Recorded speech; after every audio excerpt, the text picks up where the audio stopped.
He llegado hasta tu casa. Yo no sé cómo he podido, si me han dicho que no estás, que ya nunca volverás, si me han dicho que te has ido. Cuánta nieve hay en mi alma, qué silencio hay en tu puerta.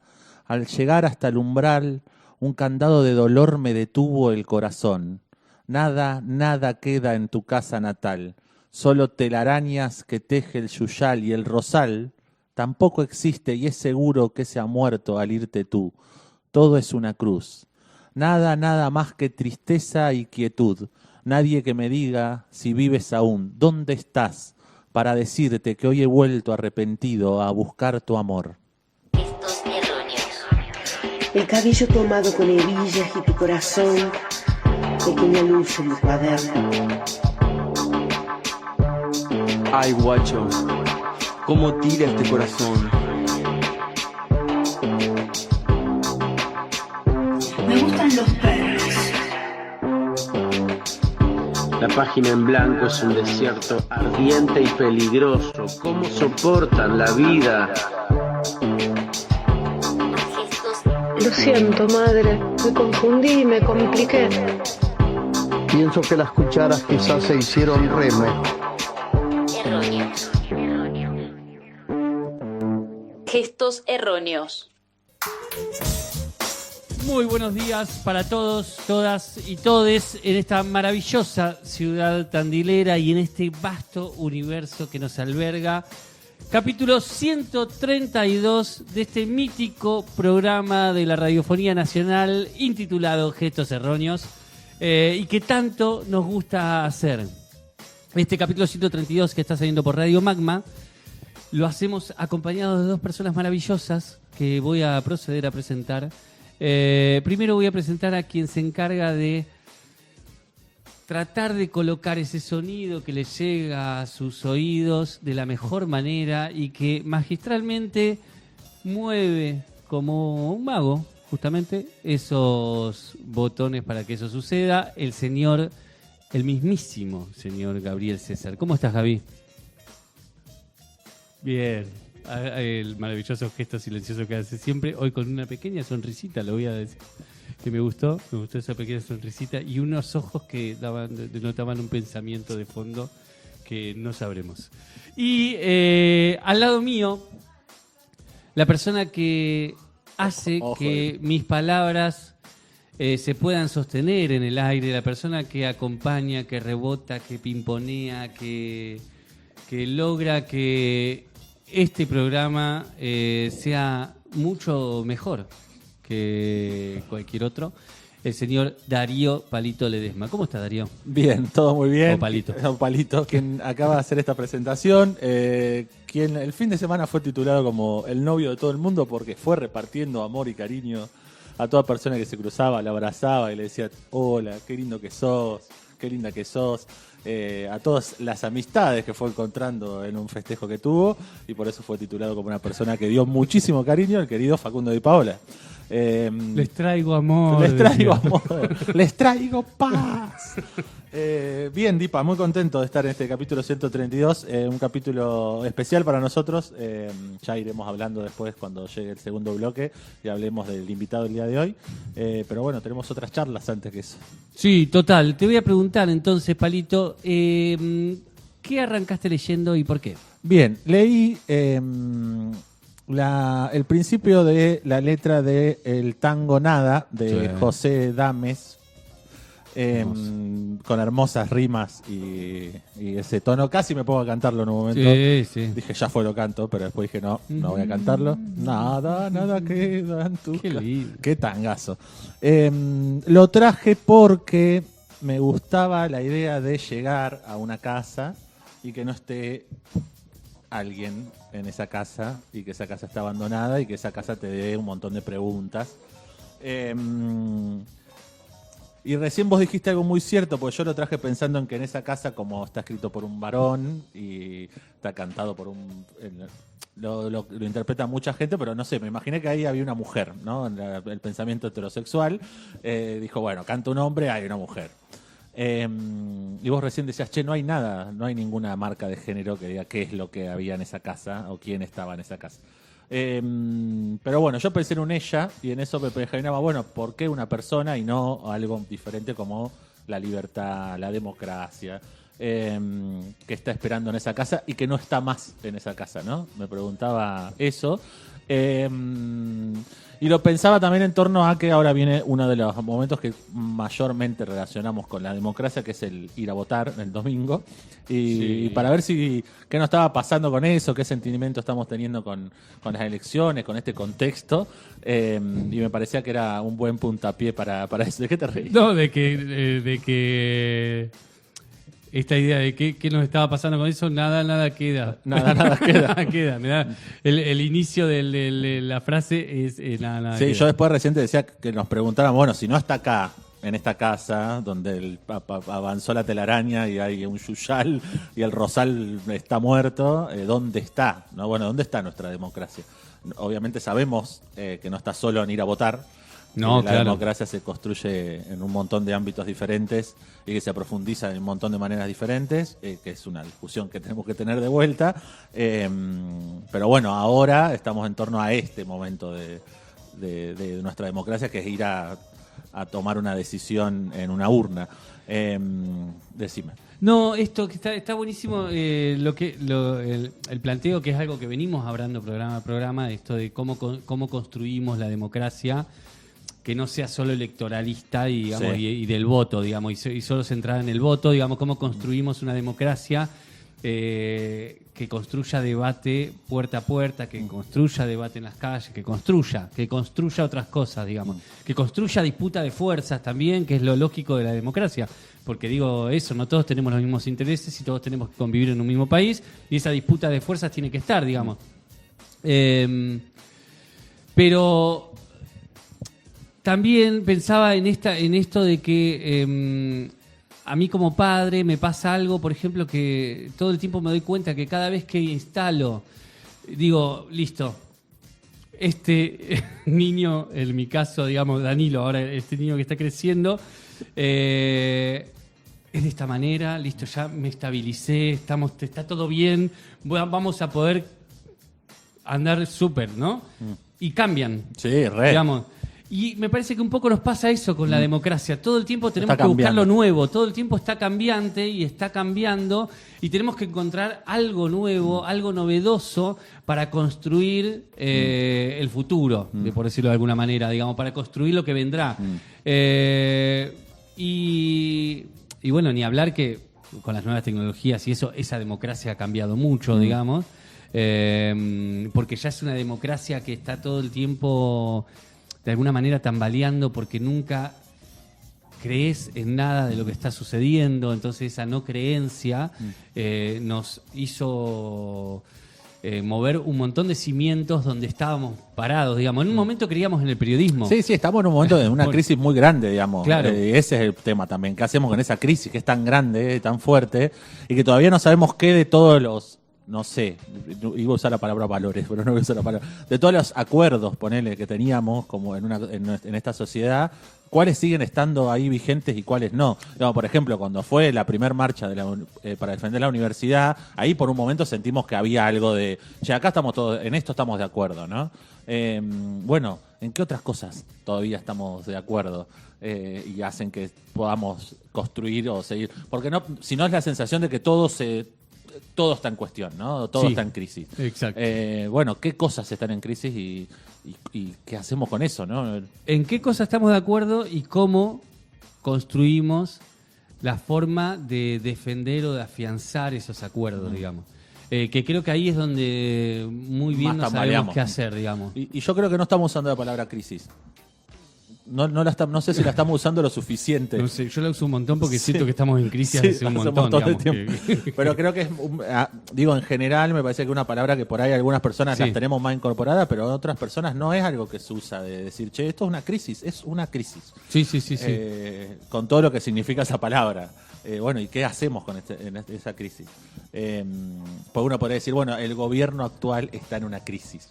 ¿No? Me parece que todo está en una crisis muy grande. No, claro, No la es- sociedad, digo, si llega este gobierno es porque ya estábamos en crisis antes. Sí. Digamos, este gobierno llega porque había una crisis que no Exactamente. supimos cómo organizarnos para volver a ordenar algo. No supimos y bueno, terminó en esta situación y esta situación gubernamental profundiza aún más la crisis porque, por lo que decimos siempre, porque violenta, porque... Inoperante, sí, todo. Claro, porque violenta todo, violenta los valores más básicos de cualquier persona, digamos. Entonces, en esa violencia, todo está, de alguna manera, corrompido y todo está tambaleando todo el tiempo.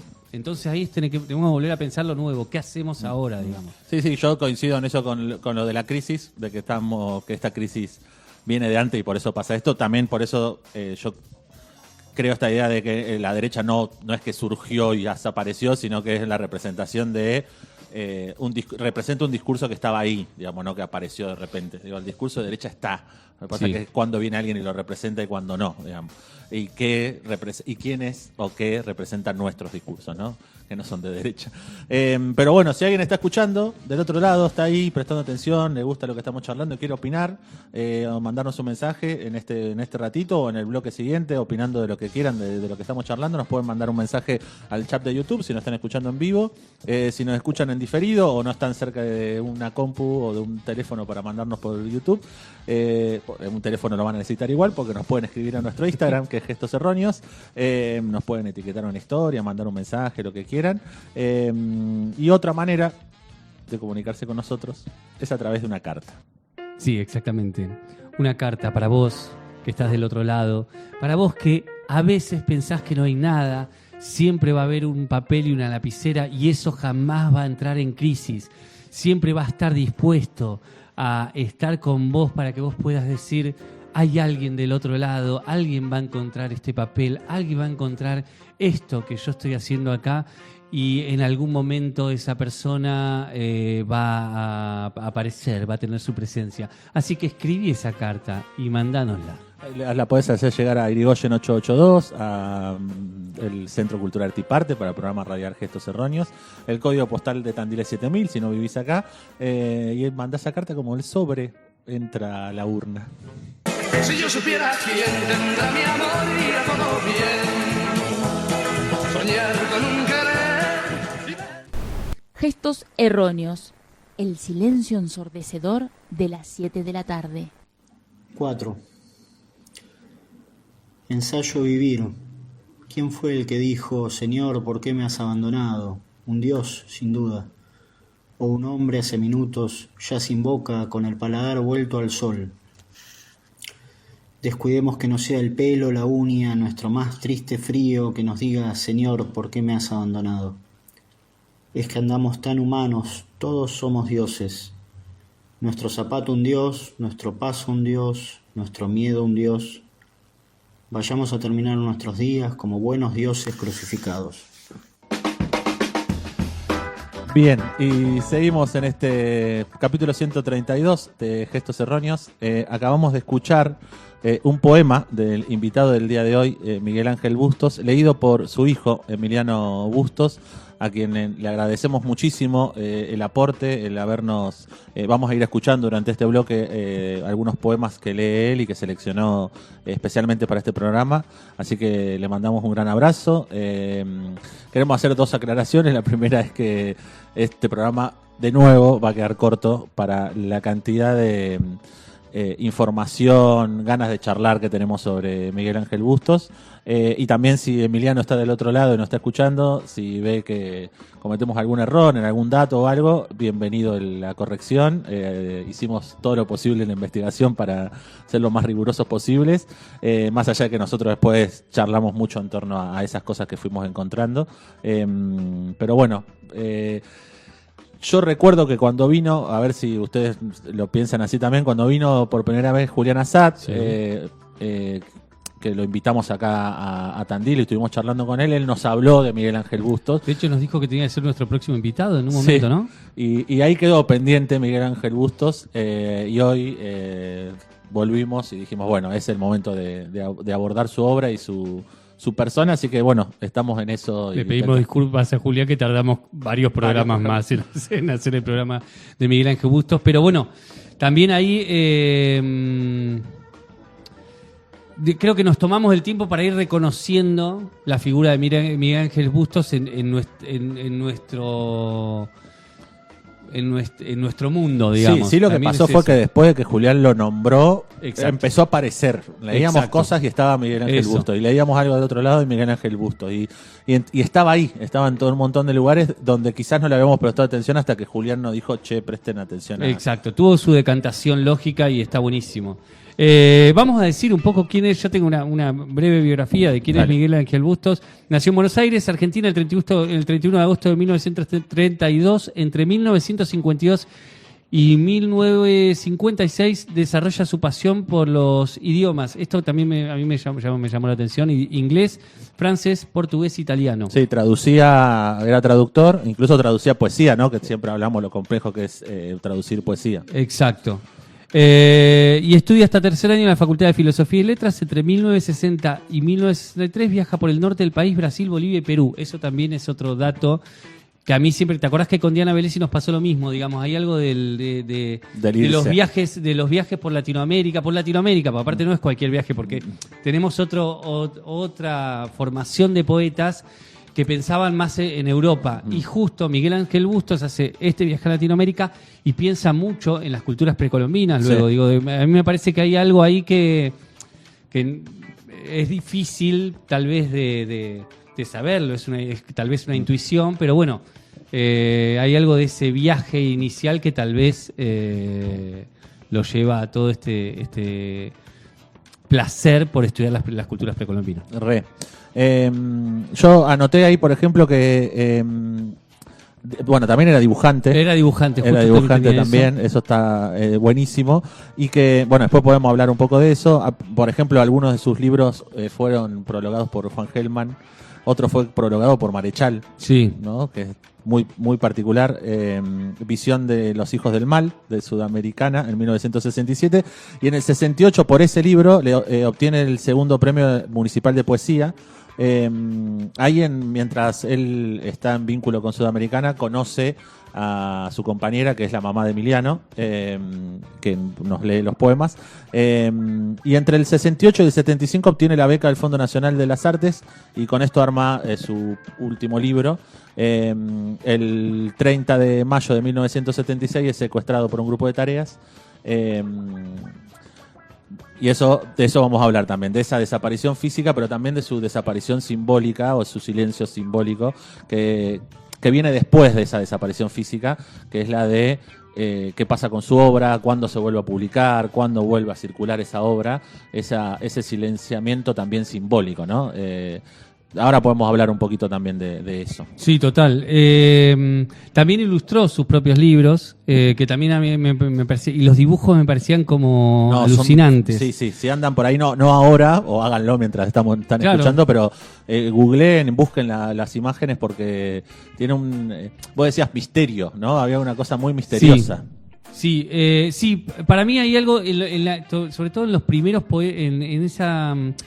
Hay un PDF que escribió una investigadora de la Facultad de Filosofía y Letras que se llama María Emilia Arancet Ruda, que escribió Miguel Ángel Bustos en El filo de todo, y ella está bueno porque ordena por bloques de escritura, por sus bloques de libros, digamos, ordena el recorrido para entender a Miguel Ángel Bustos, ¿no? Y entonces también cuando iba viendo, hay una primera parte que para mí es súper misteriosa, leía los poemas y decía, acá hay un misterio, y en los dibujos había más misterio, y me pasaba algo que era muy interesante, que es ese misterio que yo sentía que leía el poema y que veía el dibujo y algo me estaba diciendo, pero me era difícil traducirlo conscientemente, digamos. Sí, es como esa sensación tenía todo el tiempo, y por eso me quedé con esa idea del misterio. Es un misterio que atrapa y que seduce de alguna manera y que te invita a estar todo el tiempo tratando de ver qué hay y que te está diciendo todo el tiempo algo sin que te des cuenta. Sí, digamos. incluso hablaba algo de lo cabalístico en los primeros libros, en este PDF que vos comentás, en este libro que comenta la obra de Miguel Ángel Bustos, se hablaba algo de lo cabalístico, ¿no? Y ahí hay algo también que te está diciendo algo, pero también hay algo que te dice, pero no sabes bien qué es, ¿no? Como cuando te tiran las cartas o cualquier cuestión que tenga que ver con eso, ¿no? Exacto. Es como te digo algo, la carta te dice algo, pero hay algo más ahí atrás que a veces no sabes cómo descifrar. También se dedicó bastante tiempo al periodismo, que llega por amigos, por ejemplo, Juan Gelman lo invita y lo acompaña y lo acerca. Y aparte no solo que fue publicado por Sudamericana, sino que eso, también escribía en grandes periódicos y revistas del momento, digamos. Incluso después se recopila, Emiliano recopila parte de la obra periodística de Miguel Ángel Bustos y, por ejemplo, participa en la revista Nuevo Hombre, que dependía del Frente Antiimperialista por el Socialismo, que estaba vinculado al Partido Revolucionario de los Trabajadores, o al Frente Cultural del Partido Partido Revolucionario de los Trabajadores.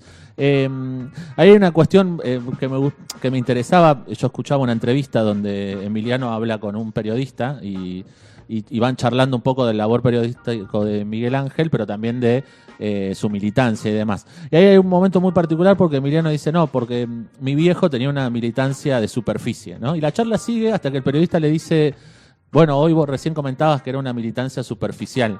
Y Emiliano lo corrige y le dice, no, superficial no, de superficie, que es diferente. Sí. Y ahí dice, porque no era, Miguel Ángel no tenía una responsabilidad política o responsabilidades militares, ¿no? Pensamos que es un momento de la lucha armada también. Sino que era otro tipo de militancia. Por ejemplo, él nunca pasó a la clandestinidad. A Miguel Ángel Emiliano dice, nosotros a la mañana fuimos al parque, él tenía 4 años cuando se lo llevan a Miguel Ángel, fuimos al parque a la mañana, digamos, y que tiene algo muy particular porque a Haroldo Conti le pasa lo mismo, porque por ejemplo no entró en la clandestinidad, sino que fue al cine cuando volvió, lo estaba esperando un grupo de tareas, y con Santoro pasa lo mismo. Roberto Santoro estaba trabajando en la escuela. Entonces estos 3 escritores que han sido, hoy Miguel Ángel y yo, tanto Conti como Santoro fueron invitados del programa, pasa lo mismo, ¿no? No tiene esta militancia de superficie, como dice Emiliano.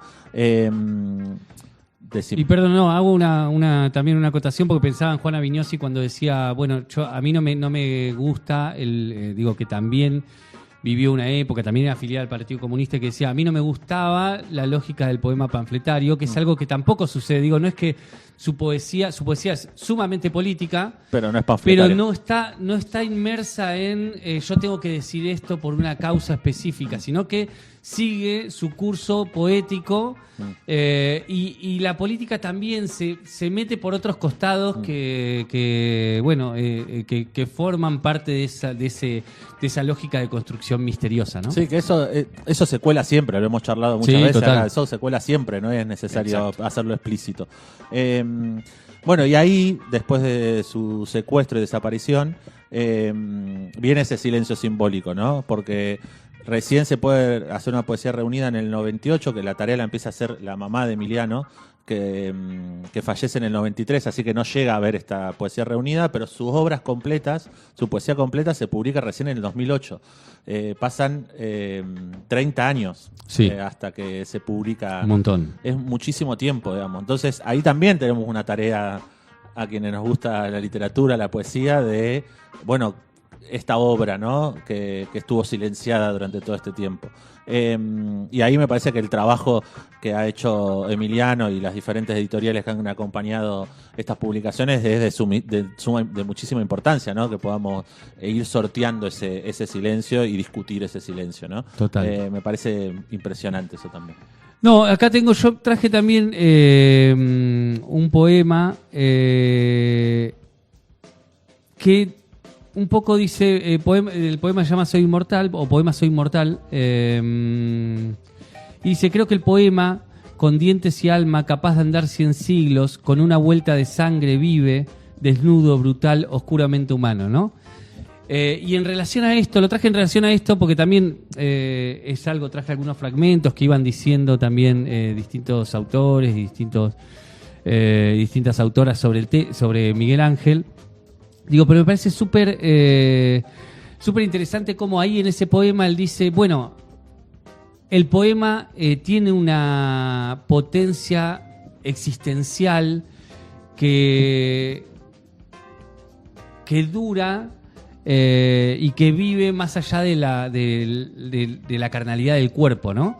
Del cuerpo como carne, digamos. El poema tiene una pervivencia, pero incluso, yo pensaba, chau, igual que 30 años haya estado como ausente de alguna manera o desaparecida de alguna manera su obra, es también un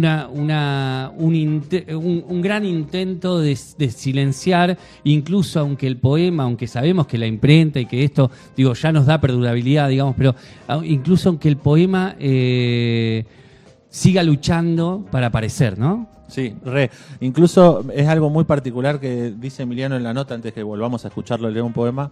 En esta nota también habla de que hay que pensar la poesía en el antes y en el después de esa desaparición, no solo en el después, ¿no? Porque a veces pasa, nos quedamos, ¿qué pasa con esta obra después? Y pero ¿qué pasaba con esa obra antes, no? Me parece que también esa particularidad es muy, muy importante.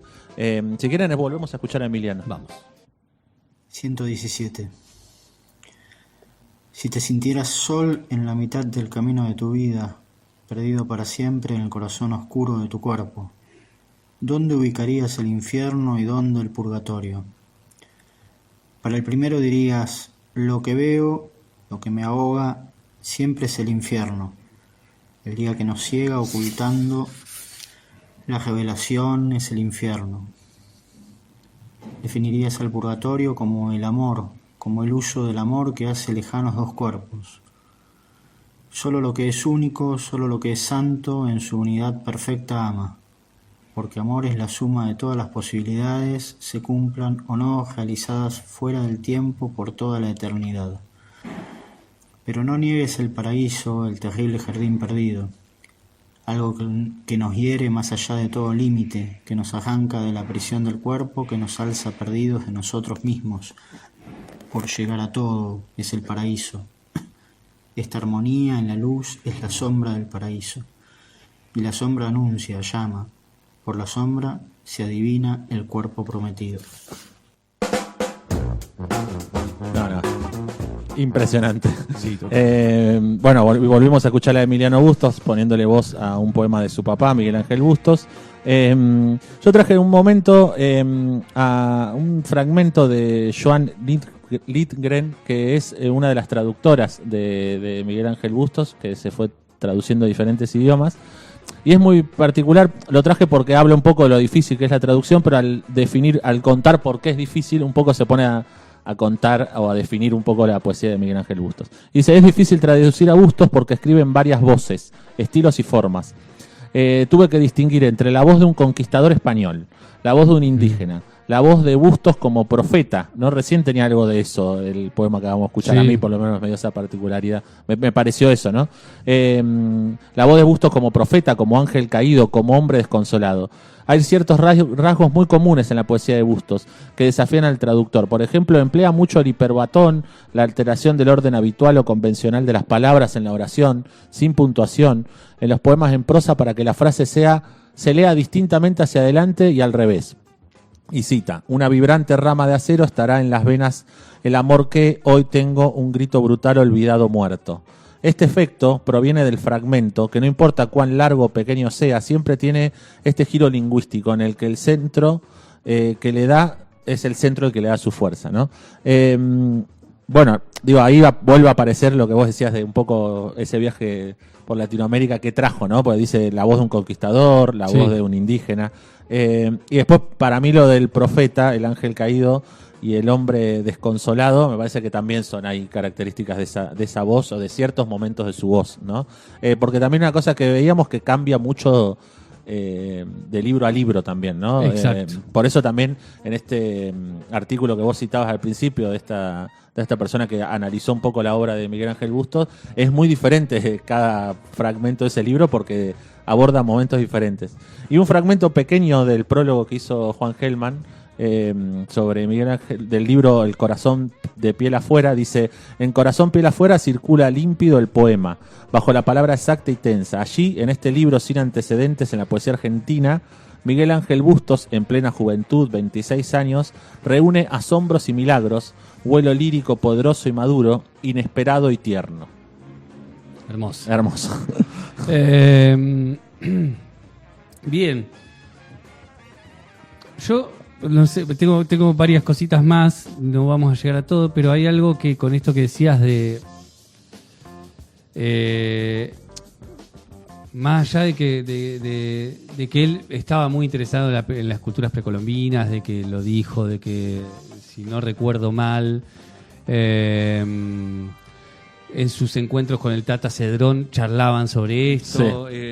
El Tata Cedrón cuenta varios de los encuentros que tuvo con Miguel Ángel Bustos.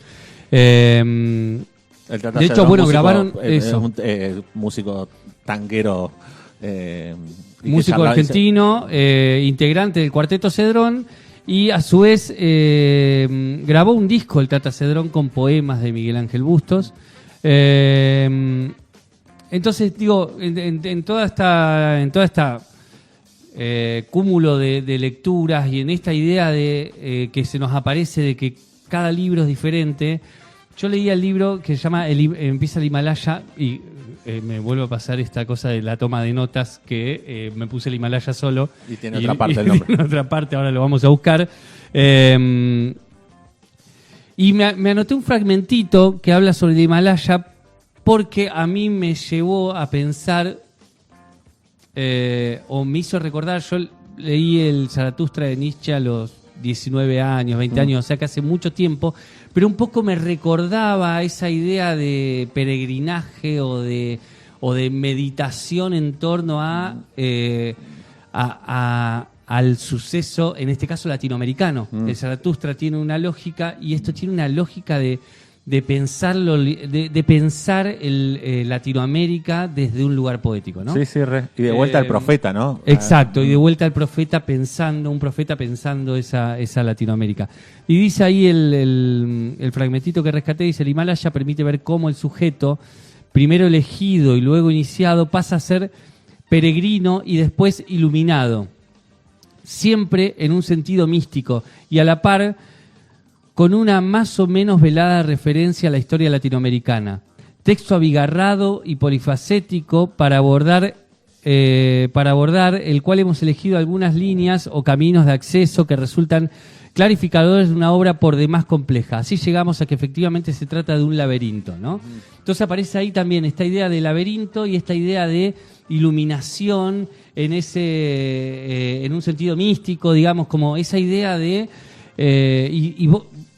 yo leía fragmentos del libro y me daba esa sensación de sentir esa iluminación a partir de un recorrido latinoamericano, ¿no? Mirá vos, buenísimo eso. Sí, y nada, bueno, me quedé ahí con esa idea de tenemos de alguna manera nuestra lógica de pensamiento filosófico, poético, o nuestro Zaratustra latinoamericano. Claro, sí, exactamente. Pero me gusta que dijiste, sentías como la iluminación. Me parece zarpado eso de la sensación que tuviste en esas lecturas o en esa... otra de sus traductoras, Lucina Shell, dice que Bustos es un poeta fuera de tiempo, un poeta de todos los tiempos. Tiene una mirada histórica que reflexiona sobre el presente y hacia el futuro, que ahora es nuestro presente. Pero era un hombre de su tiempo con un compromiso político ligado a los movimientos revolucionarios de los años 60 y 70. Estoy segura de que si no hubiera desaparecido habría seguido luchando por un mundo mejor. Y su poesía, aunque no parece concretamente política, ahí aparece lo que vos decías, en la superficie, no parece concretamente política en la superficie, es lo más político de todos sus actos, porque investigan el nivel del lenguaje, el proceso colonial y el papel de la Iglesia, un proceso que todavía no se ha completado, aunque hablamos de postcolonialismo. Sus ideas perduran de manera mucho más potente a través de su poesía, que ahora sale a conocer nuevos lectores en otras partes del mundo. Ahí volvemos a hablar de la potencia de la poesía, que no es ni mejor ni peor, sino que es otro cómo, ¿no? Y que eso tiene esa potencia diferente. Y ahora tenemos eso, ¿no? En la superficie no, pero aparece lo anticolonialista, algo total, vinculado a la Iglesia, pensarle qué papel cumple la Iglesia, ¿no? Y una cosa más que me gustaría, porque me llamó mucho la atención como anécdota, Emiliano cuenta en una nota que en alguna oportunidad el poeta y crítico Ricardo Herrera me devolvió un libro, devolvió entre comillas, que había comprado en una librería de viejo, de viejo con la firma de mi padre. O sea, vino el poeta y crítico Ricardo Herrera y le devolvió un libro que estaba firmado por Miguel Ángel. Era una pequeña edición en italiano sobre la poesía de Safo. Por las fechas de las ediciones y las fechas en que firmó alguno de estos libros, entiendo que la lectura de los románticos ingleses, como también la de Poe, pudo ocupar parte de su juventud.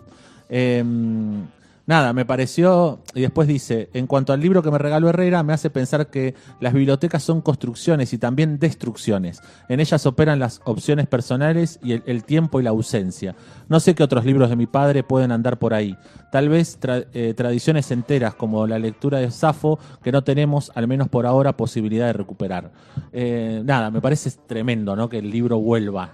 De repente, ¿no? Me parece yo también cuando leí esa libro dije increíble que de repente un poeta amigo tuyo encuentra el libro y va y te lo devuelve. Te lo devuelve entre comillas. Como, che, esto era de la biblioteca de tu viejo, tomá.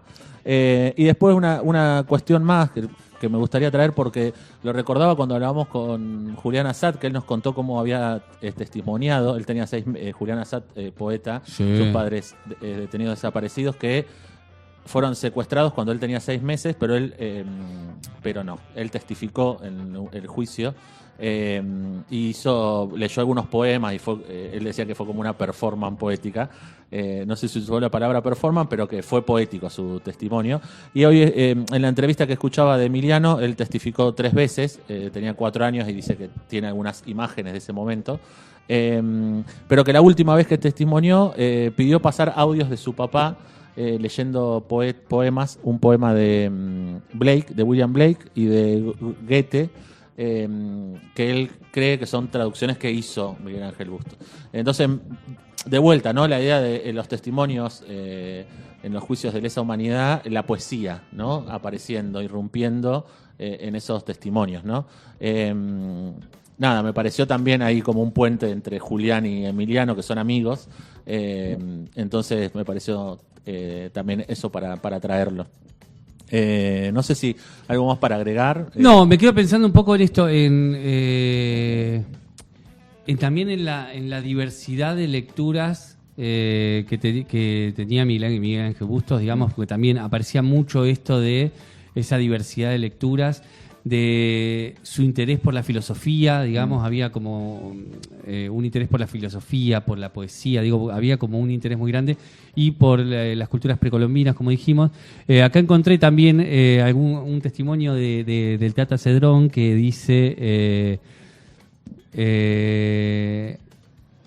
nos encontrábamos cuando se reunían las esposas de ellos, se encontraban en la calle Corrientes, dice, siempre hubo un encuentro en una cosa de creación, encontrar a alguien que canta tango, para encontrar a alguien que haya hecho 2 canciones precolombinas, era como una especie de corriente que se juntaba, y había una especie de interés mutuo, ¿no? Esta idea había hecho 2 canciones precolombinas, digamos, también.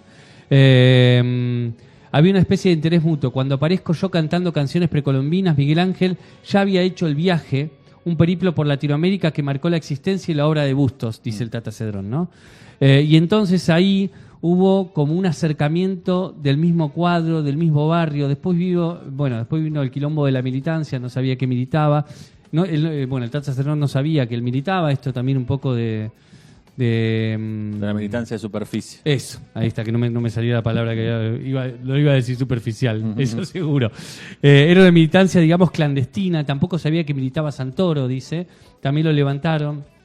Y después dice, para cerrar era otra cosa, Santoro poéticamente, a mí me interesaba más lo de Miguel Ángel, ¿no? Bien, genial. Nos vamos a ir yendo de este bloque. Ahora vamos a escuchar a Emiliano leyendo nuevamente un poema de Miguel Ángel Bustos, y después, pegadito nomás, vamos a escuchar Canción para un niño travieso del Tata Cedrón y Miguel Ángel Bustos, del libro Corazón de piel afuera. Velocidad. Muere el sol, como se dice. Calma, yo no digo, muere el sol, la luna contra el sol. Pequeño, cielo visible, gran invisible. Pelota, luna, que partes con el pie, no la sigue, no la sigue. A mí me han hecho los hombres que andan bajo el cielo del mundo. Buscan el brillo de la madrugada, cuidan la vida como un fuego. Me han enseñado a defender la luz que canta conmovida. Me han traído una esperanza que no basta soñar. Y por esa esperanza conozco a mis hermanos. Entonces, río contemplando mi apellido, mi rostro en el espejo. Yo sé que no me pertenecen. En ellos ustedes agitan un pañuelo, alargan una mano por la que no estoy solo. En ustedes mi muerte termina de morir. Años futuros que habremos preparado conservarán mi dulce creencia en la ternura. La asamblea del mundo será un niño reunido. Tu amor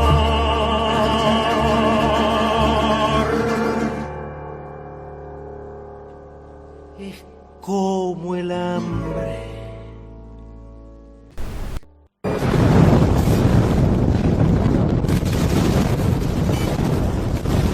Gestos erróneos. Una trinchera literaria contra los operadores del olvido.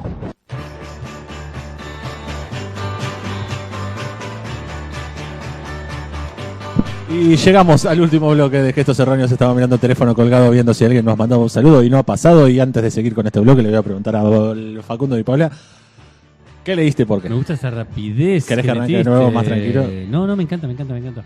¿Qué leí? Porque leí un poema de Juan Gelman. Esa. Me gustó esta combinación Juan Gelman Gabo Ferro.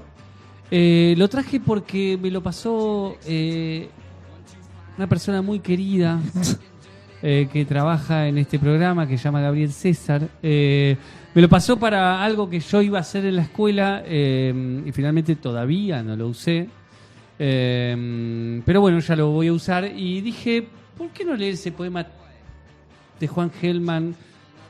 Tal vez sea un poema bastante conocido, pero que tiene una belleza total, es divino. Hoy leí otro poema de Juan Gelman que digo, qué bien. Pará, y Juan también, Gelman, pará. En un momento le decís pará, chabón, pará. Y también hacía un juego con Miguel Ángel Bustos, amigo de Juan Gelman, etcétera. Y también este poema yo se lo pedí a Gaby porque la universidad está en paros rotativos y en una lucha permanente. Los trabajadores y trabajadoras de las universidades nacionales están en un paro rotativo. Entonces yo se lo pedí por eso, para pensar un poco poéticamente, también un poco pensando en esto que nos había dicho Julián Axel, que la política hay que empezar a pensarla desde la poesía. Pensar un poco poéticamente con los estudiantes estos conflictos en el buen sentido, conflictos de lucha y también los derechos laborales que hemos conseguido y que por lo cual en vez de criticar los paros tenemos que bancarlos, digamos. Sí, manera, ¿no? recontra, re.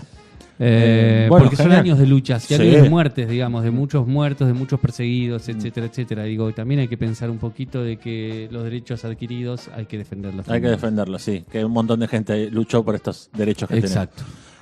Bueno, gracias, Dipo, por traer ese poema.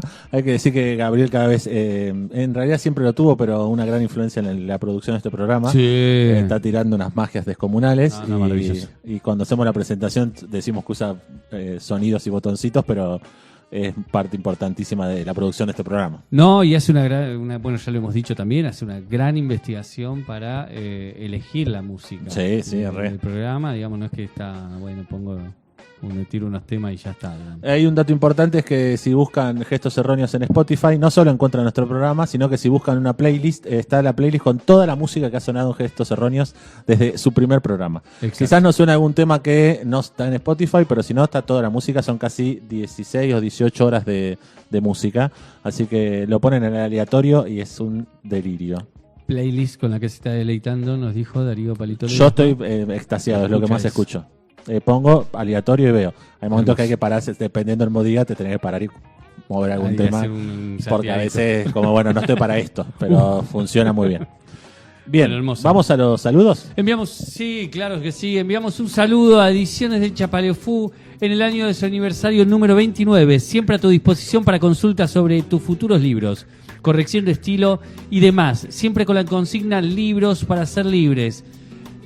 Escribile a nestordipaola@gmail.com y contactarte con él para ver qué querés hacer. Por otra parte, Ediciones del Chapalio Fu nos ofrece hoy otro gentil obsequio de letras entre tandilenses, ya que nos va a dejar el fragmento de un extenso y bello poema del querido Raúl Echegaray, dedicado al gran actor y bandoneonista que fue Luis Chicopiedi, en el año del centenario de su nacimiento. Lo escuchamos al propio Néstor en esta primera parte. Seguramente el ángel que salía por las noches de las notas dolidas de algunos bandoneones, un ángel rante y pícaro, bohemio y nostalgioso, te chapó de la mano y presumo que en invierno o tal vez en verano te dejó de pasada sobre algún escenario y te quedaste entonces entre los decorados a vivir muchas vidas, porque eso tiene el teatro. Se agoniza, se muere, se renace, se pare y se cambia de rostro varias veces al año. Y los vinos se hacían confidentes y largos hasta que amanecía en un bar solitario donde anidaban musas que escuchaban los diálogos conspirando aventuras para los escenarios.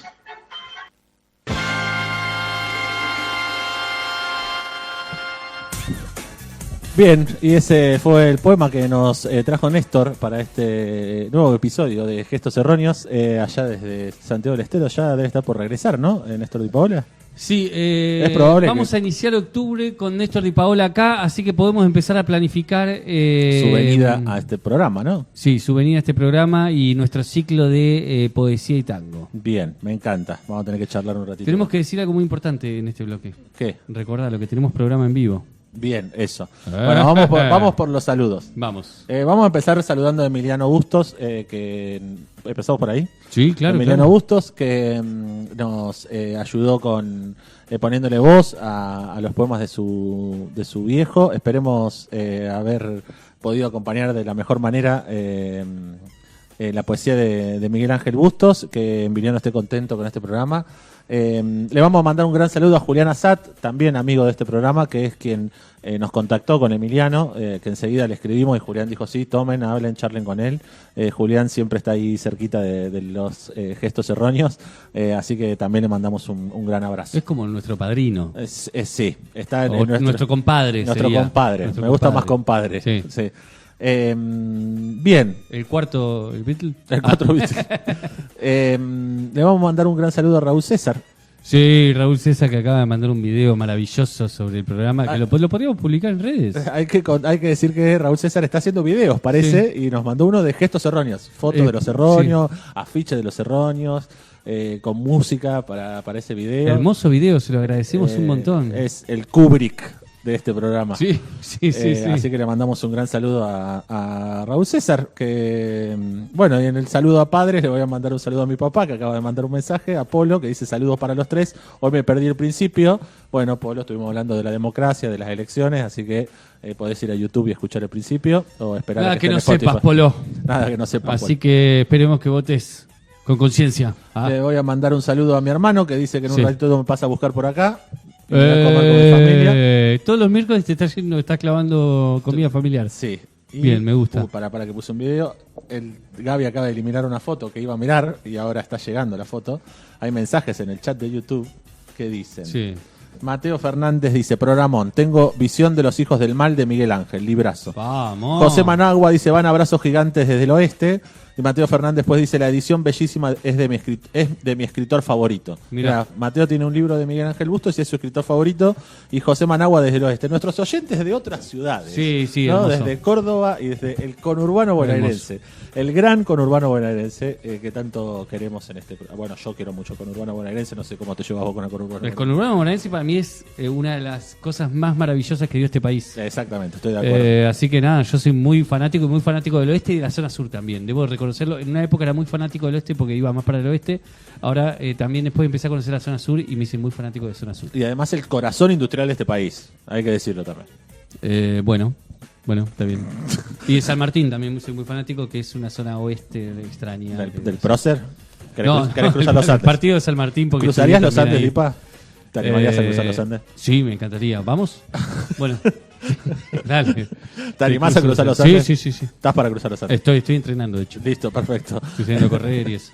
Yendo al gimnasio. Sí. Bueno, nos vamos a ir. No nos vamos a ir porque tenemos que decirles dos cosas muy importantes. Nosotros somos una cooperativa de trabajo que venimos haciendo como un gran esfuerzo como cooperativa y vamos a sacar nuestro segundo fanzine con poetas tandilenses y la presentación de ese fanzine con 6 poetas tandilenses que escribieron un poema conjunto que es una belleza total, la vamos a hacer ayúdame con la fecha, miércoles 17 de septiembre. ¿no? 17 de septiembre a las 19:30 horas en La Quimera, un bar cultural que está en 4 de abril y Arana, en la esquina justo. Así que nada, esperamos que nos acompañen, que vayan. También festeja su cumpleaños Darío Palito Ledesma. Yo cumpleaños el día anterior, pero vamos a festejarlo. Vamos a festejarlo ahí, nos vamos a tomar una cervecita. Así que nada, eso, vamos a hacer el programa en vivo. Hace mucho que no hacemos programa en vivo, estamos muy felices de volver a hacer programa en vivo. Y estamos muy felices de que las compañeras que también forman parte de esta cooperativa estén trabajando en eso. Así que miércoles 17 de septiembre, programa en vivo, agéndenselo, vénganse a La Quimera que va a estar espectacular. Eso por un lado.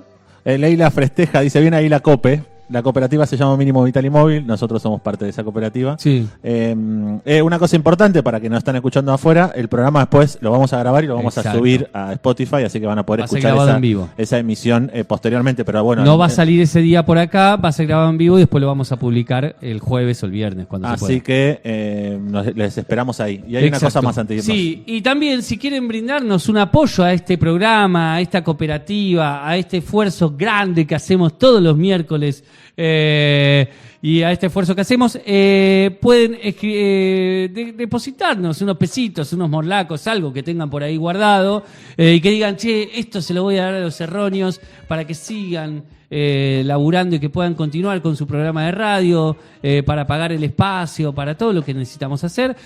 Así que gestos.erróneos, súper simple, gestos.erróneos, es el alias, te pones ese alias y nos depositas nada de esos 100.000 pesos que siempre te sobran, depositar. Exactamente. Y este programa fue llevado adelante por Facundo y Paola. Mi nombre es Darío Ledesma, me dicen Parito, la operación técnica y selección musical Gabriel, y nos estamos yendo.